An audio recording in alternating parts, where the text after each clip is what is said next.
안녕하세요. 교회 다니시나요? 아니요, 관심 없습니다. 그래도 다녀야 됩니다. 관심 없다고 했습니다. 예수 믿고 천국 가셔야 됩니다. 필요 없습니다. 모든 사람이 죄를 지어서 예수 믿고 구원을 받아야 됩니다. 아니, 내가 무슨 죄인입니까? 도둑질이 했나요? 사기를 쳤나요? 나처럼 법대로 사는 사람이 있으면 나와보려고 하세요. 그런 대답을 듣고 전도인은 죄가 무엇인지에 대해서 정죄하듯이 열거를 합니다. 당연히 상대방은 화를 낼 겁니다. 전도인은 예수 믿으면 천국, 안 믿으면 지옥이라고 상대방이 화를 내는 것에 대한 반격을 합니다.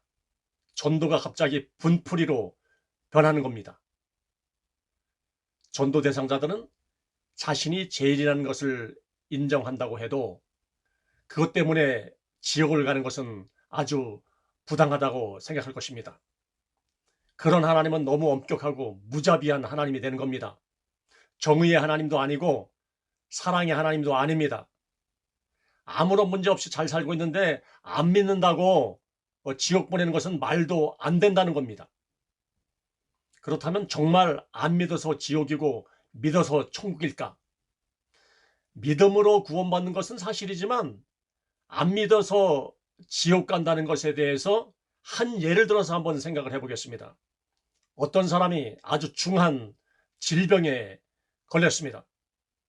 그런데 그것을 치료할 수 있는 특별한 약을 발견을 한 겁니다. 그래서 그 약을 병에 걸린 사람에게 권했더니 아이 그까진 약을 먹고 이렇게 위중한 병을 어떻게 고치느냐며 거부를 했습니다.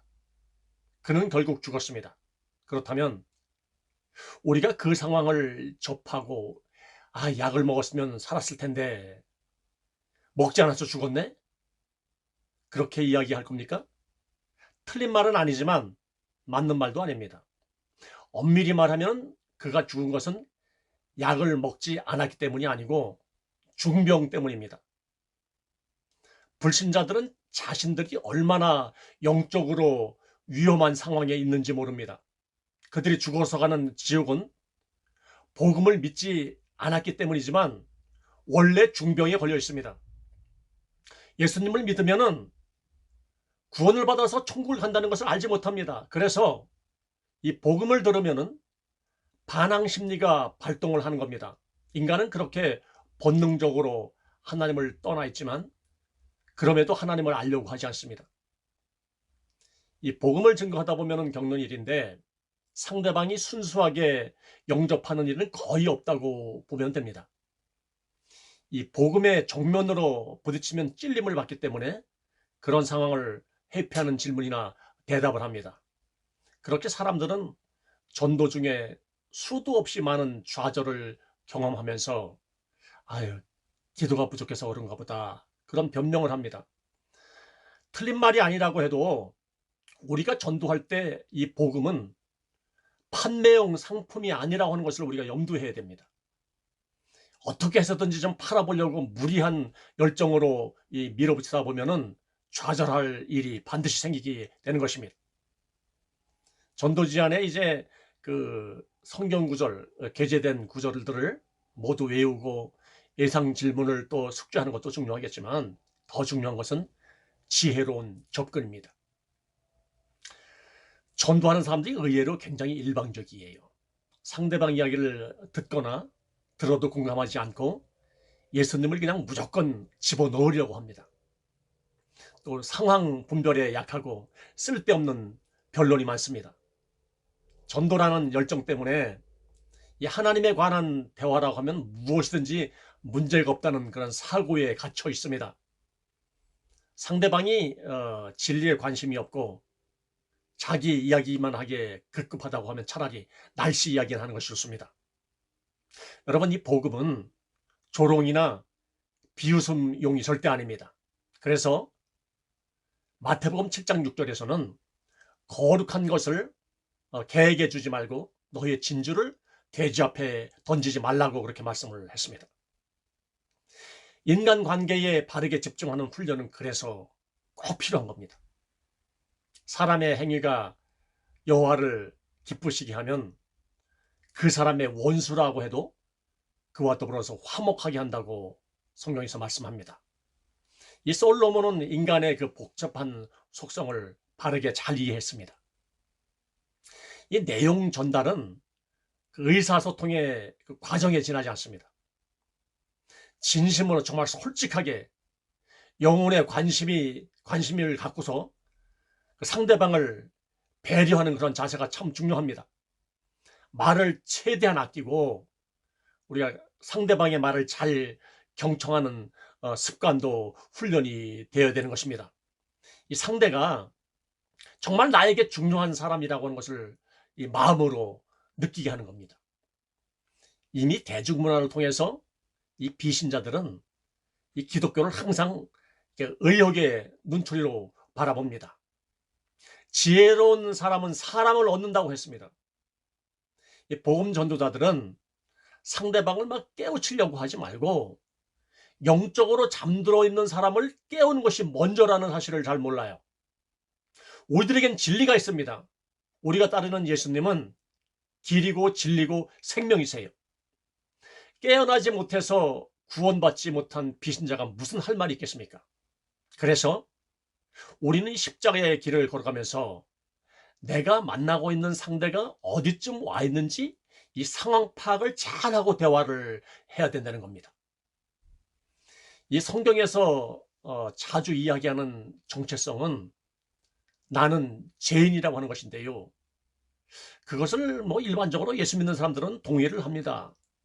그런데 이 비신자들을 전도하기 위해서 당신은 죄인이라고 하는 사실을 꼭 거론을 해야 되잖아요. 그런데 그런 질문은 너무 피상적인 것이기 때문에 쉽지 않습니다. 두 가지 이유 때문에 그런데요. 첫 번째는 기독교인들은 너무 독선적이고 배타적이라고 하는 그런 생각을 갖게 합니다. 질문하는 사람은 죄인이 아니고 자신은 죄인이라고 말하는 것 같아서 마음이 상하는 것입니다. 그러니까 전도하기도 전에 이 강한 거부감부터 생깁니다. 두 번째는 질문하는 사람과 받는 사람들의 생각이 다르다는 겁니다. 그러니까 질문하는 의도를 먼저 알아야 됩니다. 성경에서 이 죄인이라고 하는 것은 죄의 상태를 이야기하는 것이 아니고 죄의 결과를 이야기를 합니다. 당신은 너무나 많은 죄를 짓고 있다는 것이 아니고 당신은 결국 아무런 소망이 없다는 뜻입니다. 그러니까 이 죄를 지적하려고 하는 것이 아니고 그 사람을 살리는 것이 목적이 되는 겁니다. 인간은요, 이 죄를 짓기 때문에 죄인이 아니고요, 죄인이기 때문에 죄를 짓는 겁니다. 그래서 사람은 죄 때문에 반드시 죽고 그 다음은 심판을 받는다고 성경에서 이야기를 합니다. 죄는 단순히 도덕적이고 윤리적인 것을 이야기하는 것이 아닙니다. 그것은 2차적인 겁니다. 인간의 고통과 죽음에 대해서 말하는 겁니다.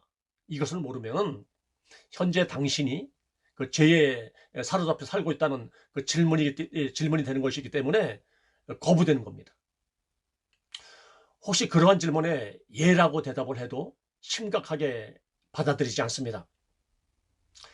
예수 믿는다는 당신들도 뭐 그러한 죄는 짓고 사는 거 아닙니까? 그렇게 속으로 반문을 하지요. 여러분, 요즘과 같이 철저하게 인본주의를 살아가는 시대는 정말 이 영혼을 불쌍히 여기는 특별한 은혜와 잘 훈련된 전도법, 그리고 하나님 나라 가치에 대한 본질적인 소명 없이 전도 현장에 나가면은 마음만 계속해서 고단해집니다. 이 전도 관련 자료들이 넘쳐나는 시대에 우리가 살아가고 있는데요.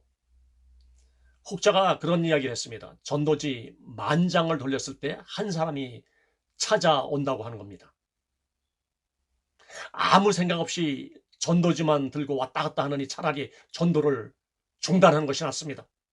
그렇지만 아무리 그렇다 해도 주님을 영접한 여러분들은 반드시 전도해야 됩니다.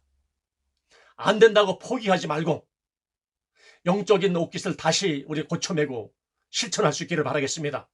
그것이 이 믿는 사람들의 소명입니다. 하나님께서 여러분의 마음을 헤아려 주시고 간섭해 주시기를 소원합니다.